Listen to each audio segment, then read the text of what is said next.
The galaxy had been quiet for a long time. A very long time. Trade routes were open. Alliances were stable. The old wars were now part of history lessons told to younglings in schools across many worlds. And the war with humans. That terrible and strange war. It had ended a full century ago, or so everyone believed. The last human ship was seen burning above the planet Draxos. That was the final battle. After that, no messages, no distress calls, not even static. The great human world called Earth was listed as destroyed. No life signs, no technology, nothing. Just a cold and broken rock floating in the dark. For many alien races, this was good news. The humans were always a problem. Too emotional, too clever, too fast to adapt, too good at war. They never followed rules, never bowed to the great empires. They were always just a little too close to winning. Even when they were outnumbered, even when their ships were older, even when they were losing, they fought like something ancient was behind their eyes. And then, they vanished. And so, the galaxy moved on. 100 years passed. Worlds were rebuilt. New councils rose. The word human slowly faded into stories. A warning from a past. A tale to scare children. Remember the humans. Remember what they did. But no one really believed they would ever return. Then something strange happened. On the edge of the Varnan sector, there was a small, deep space station named Orleans 12. It was used mostly for cargo checks and long-range scans. A quiet post. Boring. Forgettable. Until that day, the signal came during a quiet shift. 3 operators were on duty. One was asleep. Another was eating. The third was watching a cluster of red stars when an alert beeped. A signal. Old frequency. Very old. One that had not been used in over 100 years. At first, they thought it was background noise. Maybe a broken probe. But the shape of the signal, the structure, it was not natural. It was built, designed, and it matched one of the oldest tags in the galactic database. Human. The operator froze. He called the others. They ran scans. Triple-checked the code. It was clear. This was not just human. It was military. Encrypted. And active. One of them joked nervously. Maybe it was just space junk. A ghost signal from the old war. Left floating out there. Bouncing off rocks. But then the signal moved. It changed direction. It turned. It was not random. It was alive. They watched in silence. The station's sensors showed a small object. Metallic. Fast. Too fast. It had no ID tag. No beacon. And it was flying with purpose. It was heading toward the station. Panic began to spread through the control room. Orders were sent. Messages bounced to nearby patrols. But they were far. Too far. And this thing, whatever it was, would reach them long before help arrived. The station commander was a veteran. He had served during the last 10 years of the human war. He knew the old codes. He recognized the signal. And he remembered the fear. He stood behind the crew, watched the screen, and listened to the signal repeating on a loop. Over and over. A voice. Crackling. Broken. But clear. 3 words. We are coming. The commander felt cold. Not fear. Not yet. Just cold. Like something deep inside him had woken up. Something he thought was gone. He ordered a full lockdown. Shields up. Weapons ready. But Orleans 12 was not a military base. Its defenses were weak. Its weapons were old. They would not last long if this was an attack. Still, they prepared. As the object drew closer, more details appeared. It was a ship. Small. Sleek. Designed for speed and stealth. It had no markings. No flags. But its shape was familiar. Too familiar. One of the younger officers asked, could it be a new race? A copy of human tech? A fake? The commander shook his head slowly. No. He had seen that design before. In battle. In fire. He had seen it chase and destroy fleets twice its size. There was no mistake. This was human. And if one ship had returned, more would follow. The crew stared at the screen. No one spoke. No one moved. The signal kept playing. We are coming. We are coming. We are coming. The commander turned to his second-in-command. Send a message to the High Council. Right now. What do I say? The officer asked. his voice barely above a whisper. The commander looked back at the ship, now only minutes away. Tell them the silence is broken. Tell them the past is waking up. Tell them we are not alone anymore. He leaned forward, his eyes locked on the growing shape in space. His voice steady, but his hands were shaking. Give me the High Council. Now. The ship did not slow down. It passed by the outer scanners like they were not even there. It did not respond to warnings. It did not answer calls. It simply flew in silence. Calm, direct, unshaken. And that made it worse. Much worse. Inside Orly's 12, the crew watched in silence. The human ship drifted just close enough to see. Long metal arms folded beneath its hull. The body shaped like a dagger. No lights. No heat, no life signs, and yet, it moved like it had a purpose, like it knew exactly where it was going, and that it had no reason to fear anything. The commander kept his eyes locked on the screen. His mind raced with memories of fleets burning, of human voices shouting across open channels, of sudden attacks with perfect timing. He knew what this meant. The old war was not over. It was sleeping. And now something had disturbed it. Then it happened. The ship changed course. Not away, but toward them. No weapons were charged. No signs of attack. And yet the fear inside the room was rising, like a cold wave pulling them into deep water. One of the younger technicians gasped. There's a signal. New one. Coming from a ship. Encrypted. Old code. I think it's trying to connect with us. The commander nodded slowly. Let it through. Let's hear it. The signal cracked and hissed. Then a voice emerged. Not angry, not emotional, flat, like a machine, but clearly human. Message begins. If you have found this ship, if you're hearing this, then know that Earth is not gone. Humanity has changed. We are not your enemy, but we will not be hunted again. The voice faded. Silence returned. The crew looked at each other, confused, scared, some hopeful, some ready to run. The commander turned toward his second-in-command. Send that message to the High Council. Every word, every tone, they need to hear it. Across the galaxy, the message reached hundreds of years. Governments, armies, leaders, scholars. They all heard the voice of the past, and none of them knew what to do. On the capital world of the Zoroth Empire, High Lords met in emergency chambers. On the moons of Trellick, priests began to sing protection songs from the old times. Even pirates in the black zones stopped their raids. They all knew what this meant.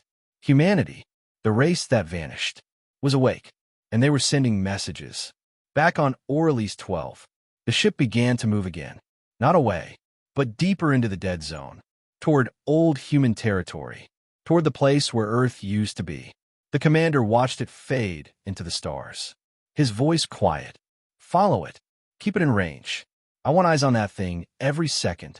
They launched a stealth drone. Small, silent, fast. It followed the human ship through the black, sending images, data, strange readings. The deeper they went, the more they saw. Abandoned stations, once thought destroyed, still working, shields active, lights on, no people, just machines. And then, something strange. In the center of a shattered asteroid belt, a station, human design, but not like anything from the old war. New, sharp, covered in solar wings and armor plates. The drone got closer, closer, then it stopped working. No blast, no hit, just dead. The last frame it sent showed a glowing blue symbol, a circle with a line through it. The old mark of Earth Defense Command. But it was different now. Upgraded. More refined, more dangerous. Back at Orly's 12, the commander leaned over the console, looking at the frozen image. They are building again, not hiding, not running. They are planning something, and we don't know what it is. The council sent a new order. Do not engage. Do not interfere. Watch. Wait. Report. The station followed orders. But whispers were already spreading. Across mining colonies, trade hubs, military bases. People were talking. The humans are back, and they're watching us. Some believed it was a sign of peace. A second chance.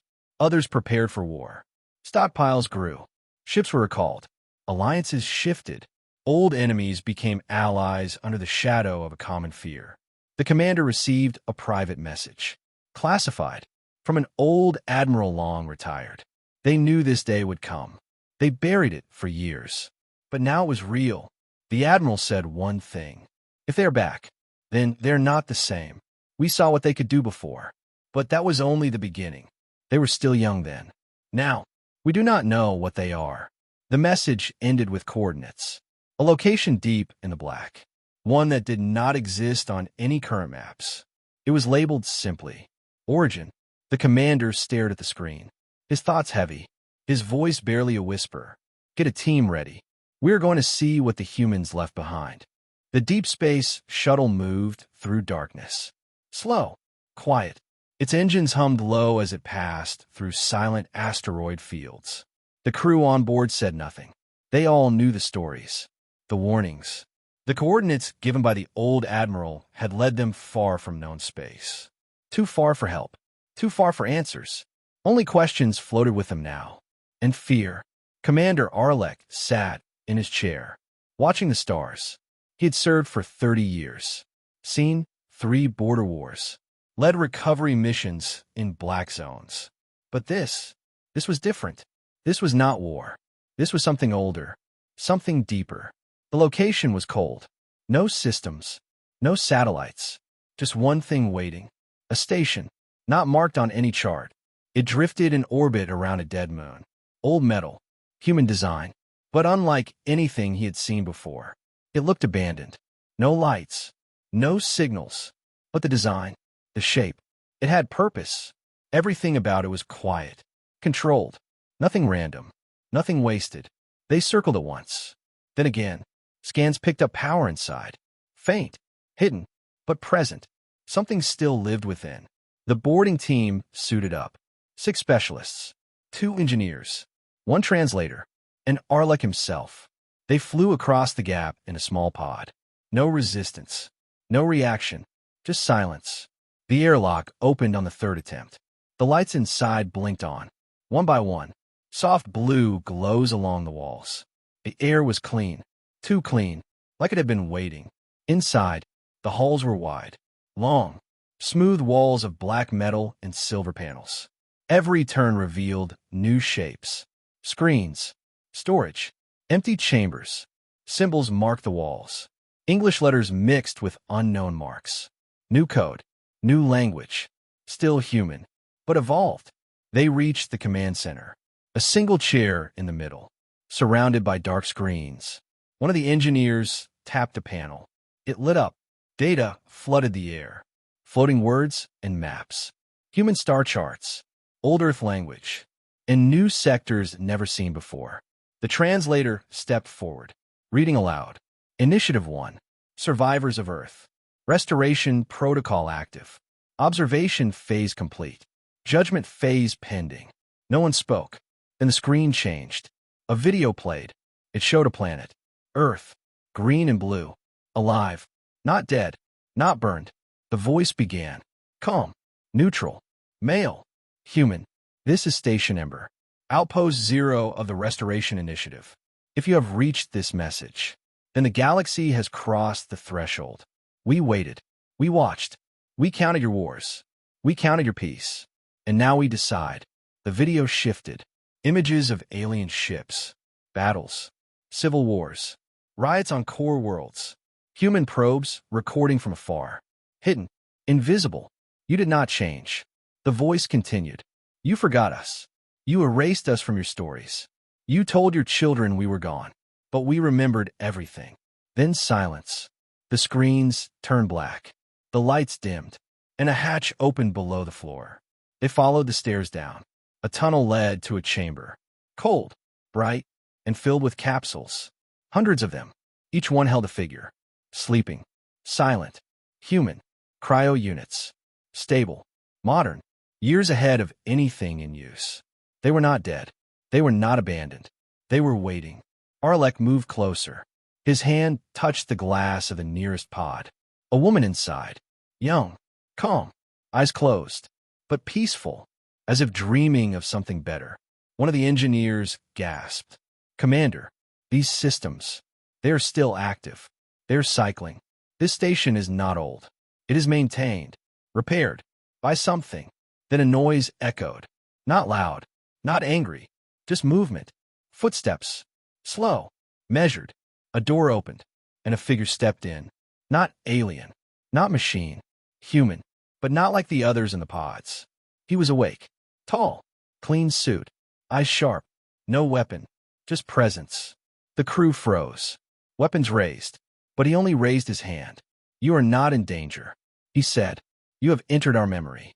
This station is a record, a warning, a promise." Arlek stepped forward. "Who are you? Who is this place?" "I am Keeper 9. He answered. "I was born after Earth fell, raised in exile, trained to wait. I have watched your species for over 70 years. I have seen what you did with our silence." Arlek swallowed hard. "Then why now? Why appear?" "Because you are not the first. Others came before you. Trail scouts, council agents. You took from us, stole our tech, tried to cover the truth. You failed." Arlek glanced at the pods. "What happens when they wake?" "They remember," the keeper said. "They remember Earth. They remember betrayal. They remember everything." The crew stood in stillness. No one moved. No one blinked. And then, a new voice came through Arlek's comms. The ship above. It was panicking. Something was approaching. Multiple contacts. Unknown class. Fast. No comms. No IDs. The keeper tilted his head. "They are coming now," he said. "To bring you home." Arlek's voice trembled. "We are not ready." The keeper turned. Eyes like burning coals. "Neither were we." The first ship came without sound. It drifted through space like a shadow. No light. No trail. No signal. The scanners of Arlek's cruiser did not catch it first. Only when the lights flickered did someone look out the window. And by then it was already too close. The hull was black. Flat. No markings. But something in its shape screamed danger. The kind of design meant to disappear. To strike without warning. It hovered above the station like a predator watching prey. Then another ship appeared beside it. Then another. And another. Within 10 minutes, 12 ships surrounded the orbit. Each one different in size. But all shared the same silent look. Smooth armor. Stealth lines. No comms. No movement. They just watched. The crew aboard Arlek's cruiser panicked. Weapons were armed. Emergency codes were sent. Requests for backup raced through deep space relays. But the Ghost Fleet made no move. The keeper watched them through the station window. His face calm. His voice steady. "They are not here for war. Not yet." Arlek turned toward him. "Then why come like this? Why arrive in silence? Why surround us?" "Because silence is stronger than threats." The keeper answered. "Fear is born from the unknown. And you know nothing about what we have become." Back on the cruiser, officers argued. Some wanted to fire. Others wanted to run. But the engines refused to start. The controls did not respond. One engineer screamed. He had never seen a virus this fast. All systems were frozen, locked from the outside. Arlek ordered calm. He knew, somehow, that this was not an attack. Not yet. It was a warning. Then, while the ghost ships opened a bay, from the darkness, a small drone floated toward the cruiser. It was round, black, no weapons, just a single blinking light. The drone entered through the hull as if the metal was not even there. No alarms, no breach. It simply passed through like smoke. Inside the command deck, it hovered and spoke. "Attention, this vessel has been observed. Your intent is unknown. We offer one chance to understand, one chance to listen. Refuse, and be removed." The drone projected an image. A place, a space station, massive, orbiting a star long forgotten. It was not marked on any star map. It had no name. But in the center of the screen, a word appeared in glowing white letters. Echelon. The image faded. The drone lowered and waited. Arlek looked at his crew, then to the keeper. "What is Echelon? Why show us this?" "Because that is where judgment begins," said the keeper. "That is where humanity will speak to the galaxy and decide if it should be left standing." Arlek took a breath. His hands cold. He looked again at the silent fleet above. He had no power, no escape, no choice. Prepare, team, he said. We are going. The drone blinked, then vanished. Just like that, the ghost fleet turned, all at once, and slipped into space, like shadows returning to the dark. No drive trails, no heat, just silence. They left only a message behind, floating across all systems. A message that reached every known channel, every race, every world. They thought we were gone. Now we decide what remains. The galaxy trembled. On political worlds, councils gathered in secret. Plans were made. Fleets were readied. Old fears returned like wildfire. On frontier colonies, people packed and ran. News spread like poison. Humans are back, and they're stronger than ever. Among black market traders, talks of ghost ships stealing data and vanishing. Among pirate lords, stories of entire bases going dark. No screams, no fight, just silence. And somewhere, in a quiet system long forgotten, a small science vessel picked up a strange signal. A single human voice. They called us monsters. They feared what we might become. And now, they were right. Back with Arlek, the journey to Echelon began. The path was not easy. Navigation systems failed. Charts scrambled. The drone returned, now acting as their guide. Through strange regions of space, they passed broken satellites, dead ships, signs of old battles never recorded in history. Finally, they saw it. Echelon, a station the size of a small moon, hanging above a blue giant star. No entry points, no windows, just endless layers of armor and structure. It looked like a fortress built by ghosts, but it pulsed with life. Arlek stood at the window, eyes wide. This is not a station. This is a weapon. The Keeper nodded once. It is both. It holds the memory of Earth and the judgment of those who tried to erase it. As they approached, the hull of Echelon shifted. A single door opened, big enough for their cruiser. No weapons, no guards, just an open path. The drone blinked again, voice smooth. Enter. The archive awaits, and the trial begins. Arlek stepped forward, not as a soldier, not as a commander, but as a witness to the end of an age. He knew the galaxy had woken something it could not control, and now there would be no more silence. The message spread like fire, across trade routes, across military channels, across hidden networks used by pirates and black market dealers. Everyone heard it. Everyone saw the name. Echelon. No one knew what it meant, but they felt it. A weight behind the word. An old fear returning from the shadows. Governments denied it. News stations tried to calm the public.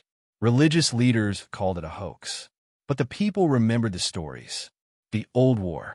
The one enemy that should never return. Humanity. In the deepest corners of the galaxy. Meetings began. Not for peace. Not for hope. But for panic. For survival. On the world of Threx Prime. The unified council met in secret chambers. The oldest leaders argued. One side demanded a strike. And the threat now before it grows. The other warned them. We tried that before. And we lost. On the desert planet Belmaris. The Iron Syndicate sent scouts toward Echelon. None returned. Only their black boxes were found, floating near a dead moon. The last recording showed static. Then a voice. One word whispered through the comms. Observed. Even among the peaceful Lyran harmony.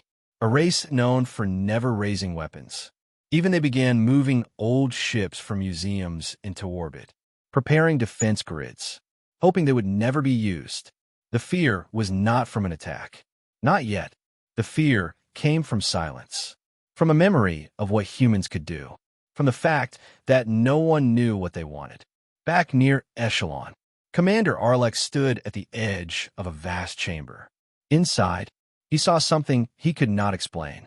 A hall built from crystal and steel. Its walls showed moving images, not holograms, but memories, recorded, real, moments in time. One image showed Earth before the war, green and blue, full of cities, clouds drifting above oceans, children laughing in the streets. Another showed the war itself, alien fleets descending, Explosions in the sky. Human ships falling. But always fighting. Always adapting. And then the silence. Earth burning. Signals lost. Ships vanishing. A voice echoed across the chamber.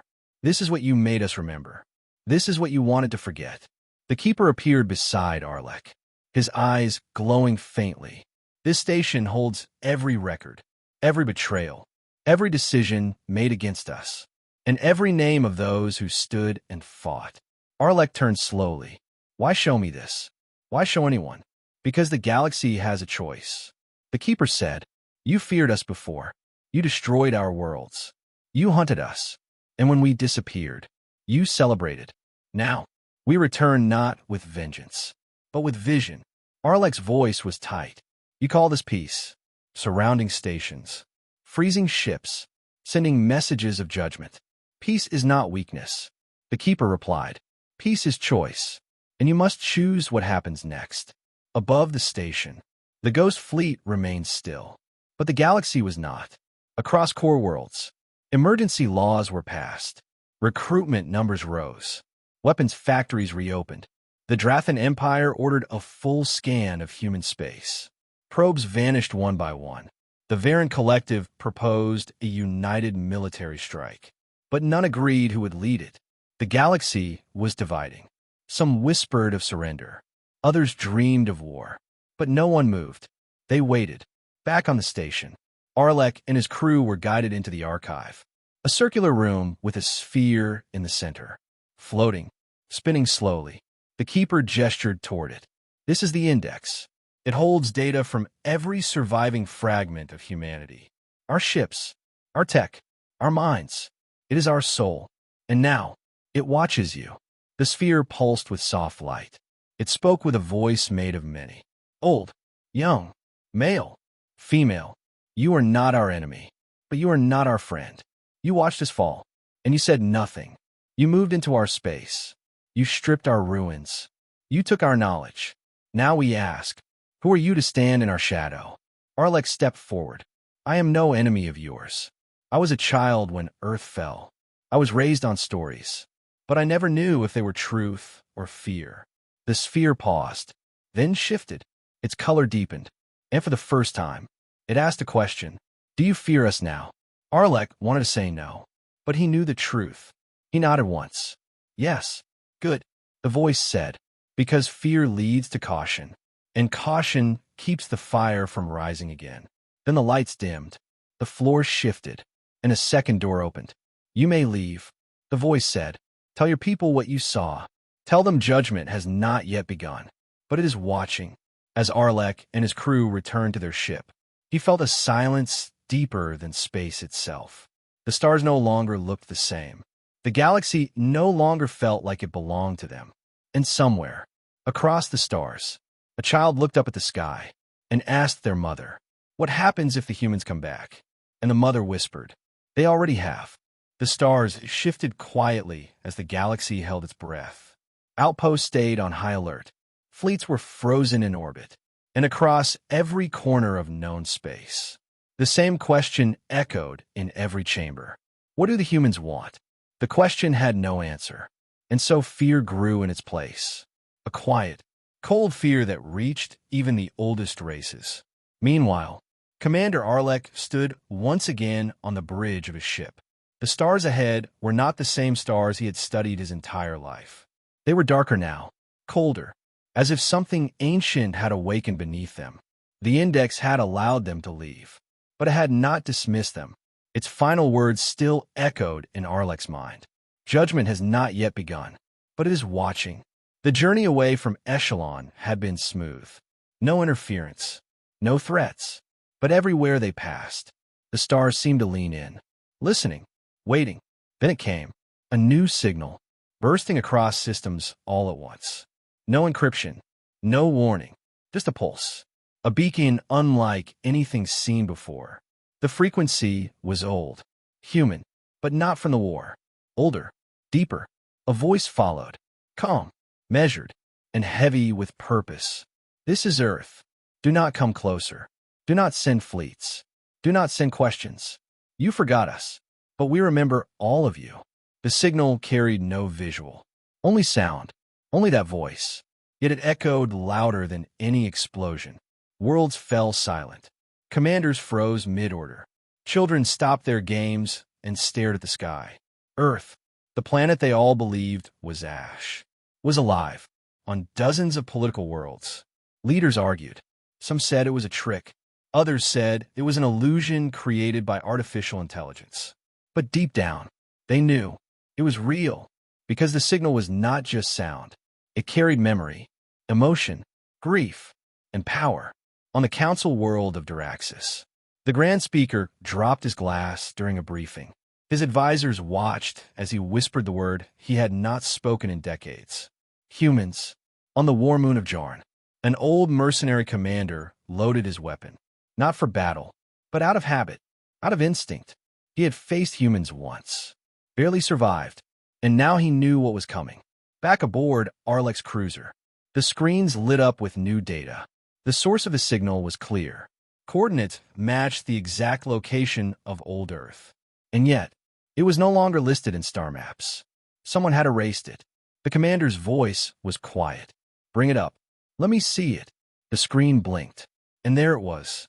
Earth, but not the same. Gone were the scars of war. Gone were the shattered satellites and debris fields. Now it was clean, rebuilt, covered in glowing grids and orbital structures that wrapped around it like armor. Thousands of satellites orbited it in perfect formation, each one pulsing with energy, each one broadcasting the same signal across the stars. We are not gone. We are returned. We are not at peace. We are preparing. The crew said nothing. They watched in silence, hearts racing, minds overwhelmed. Then, the atmosphere around Earth shifted. A massive shadow moved into view, a megastructure larger than any known ship. It floated above Earth like a guardian, silent, immovable, ancient and new at once. Its surface shimmered with dark panels.